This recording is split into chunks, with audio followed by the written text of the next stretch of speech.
Okay, none of these are actual crimes, but you still shouldn't be making these mistakes. And as long as we're speaking of crimes, I guess I should confess that I don't really find citation rules all that exciting. Sure, they're a necessary part of polishing up a paper, but they're not a strategic puzzle in the way that developing an argument can be. They're just a mindless set of rules that you have to follow, and that you can get in big trouble if you don't. So, even though they aren't very thought-provoking, they're still important. And I've seen a lot of badly mangled citations in my day, so I thought we'd spend a little bit of time today to talk about 5 of the most common abuses inflicted upon these poor, uninteresting creatures.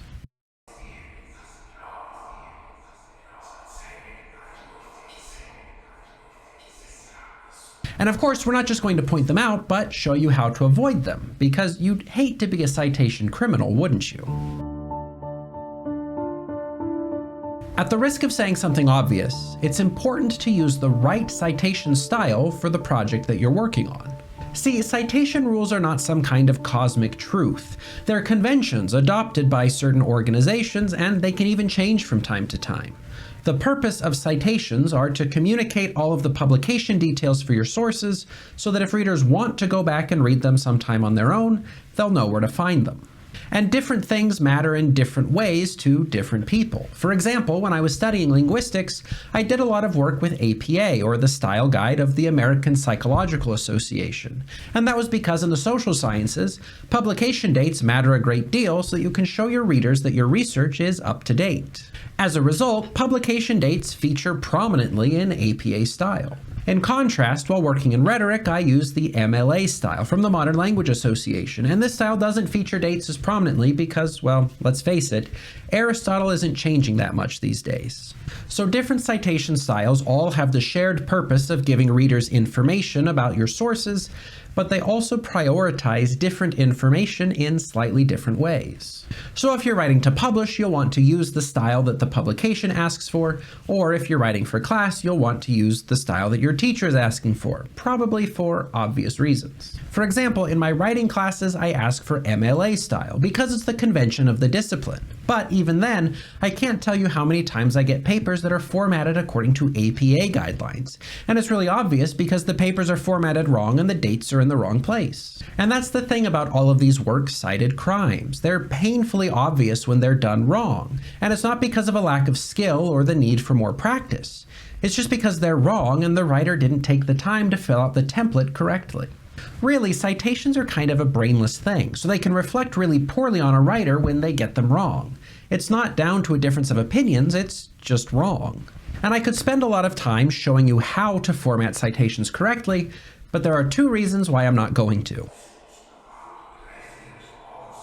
The first is that conventions change. If I went into detail today, I could be wrong in a month, and there's no way to predict that, and then this would be useless for everyone. The second is that the best resource for citation formatting is already out there. I haven't met anyone who isn't resigned to the fact that the best guide to citation is at the Purdue Online Writing Lab, or OWL. So if you want to know how to cite sources correctly, especially in MLA or APA format, which tend to be the most common, you can't go wrong by looking it up at the OWL. So I've linked it in the description.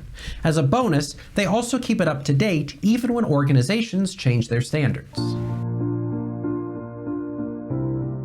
Now, if you've spent any amount of time in school, you may have heard shady rumors of these handy little tools called citation generators.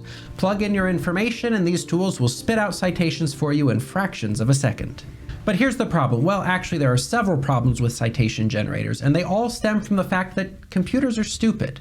We think they're smart because they're fast, but intelligence and speed are not the same thing, and computers are not especially good at citations. For example, there isn't a style guide I know of that calls for titles to be written with all capital letters, and I know that a human brain wouldn't make that decision on its own. I mean, when have you ever seen a title written in all caps? But I regularly see Works Cited page with all caps screamed at the top of one's lungs titles.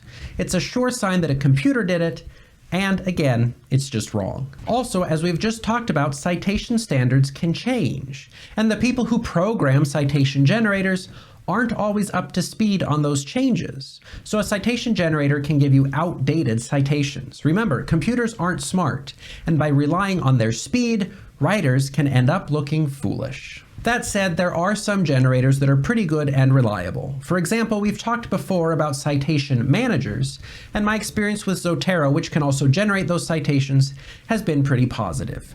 Really, this is just to say that you shouldn't trust computers without reservation. Let them do the work for you, sure, but then go back and check those citations manually. Make sure that they all match the template of whatever style you're using. If, for example, you see a lot of titles written in all caps, go back and fix that so that readers don't judge you unfairly.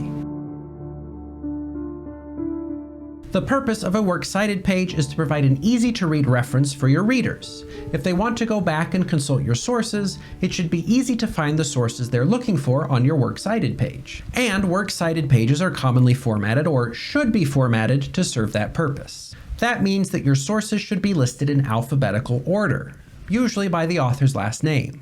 Sometimes you won't have an author's last name, so you'll use a title instead, but the principle still applies. Again, putting things in alphabetical order is not really a deep thinking task. Sure, it's a little tedious, but it will pay off for your readers, and in the end, it is really all about them. Also, works cited pages have a special little trick up their sleeves called the hanging indent. And that means that every line of a citation, except for the first, is indented. With a hanging indent, the author's last names stick out from the rest of the text, making it easy to scan through a works cited page and find the source you're looking for. When you get the formatting wrong, it gets harder for readers to find the information they might be looking for, and that's just not very nice. Oh, and just make sure that you're calling your works cited page the right thing. For example, you may have heard of references, bibliographies, or works cited pages. As long as you're using whatever the style you're working in calls for, you're going to be okay. So a works cited page is the place to record all the information that a reader might need to find a source if they wanted to read it later. And I could say that another way. The works cited page is a special part of your paper reserved for all of that detailed, important, but largely uninteresting junk that would clog up the body of your paper if it were in the actual text. It's common practice in academic writing to reference a source in a paper only by the author's name, and then writers may use the title of a work, but only if they're citing multiple works by the same author. But I see a lot of paragraphs that do their best to list the author's name, the article's title, the author's job title, education history, known associates, insecurities, daily habits, and even dental records. And this is a problem for two reasons. First, all of this information is already available in the works cited page, so including it in the paper is redundant. If readers want to know it, they know where to find it. And second, all of that information is taking up space in your paper that would be better used by sharing your own intelligent insights and wisdom. When I'm in a less charitable mood, it's really easy to see all of this needlessly repeated information as nothing more than a shallow trick to cheat a page count requirement. And weirdly, it's the people who complain the most that explaining their thought process and defending their claims as fluff are also among the first to fill their papers with all of this useless citation information. Defending your claims is not fluff, but repeating information from your works cited page in your actual paper is the softest, airiest, most luxurious fluff there is. So just don't do it. Really, if we were to reduce all of these crimes to a single issue, it would be that writers run into these problems when they try to take shortcuts. It does take a little effort to look up a citation guide and make sure that your citations match the template. I don't love it, but I still have to do it. It's the most brainless thing you can do in a writing project, so maybe just see it as a break from all of the hard thought work of putting together a good paper. It's possible when you're writing an argument that you might not present an idea or claim in the most effective way, because your skills are still developing, and that's totally normal and okay. You're learning, and there isn't a one-size-fits-all way to have rhetorical success in every case. But citations aren't like that. There's only one way to do them correctly, and it's literally a fill-in-the-blank template. Plus, there are handy sources all over the internet that can show you how to do it. So with a minimum of effort and maybe a little tedium, you can have a perfect works cited page. And that's important because a skilled reader can tell with a glance when it's wrong. So save yourself the trouble and put in the little bit of work it takes to get it right. Of all the things to get wrong in a paper, don't let it be the easiest, most obvious thing. But I guess that's where we'll conclude this tour of the criminal underbelly of the works cited page. Now let's all agree to never commit any of these crimes again. And with that, I'll look forward to seeing all of you reformed non-criminals next week.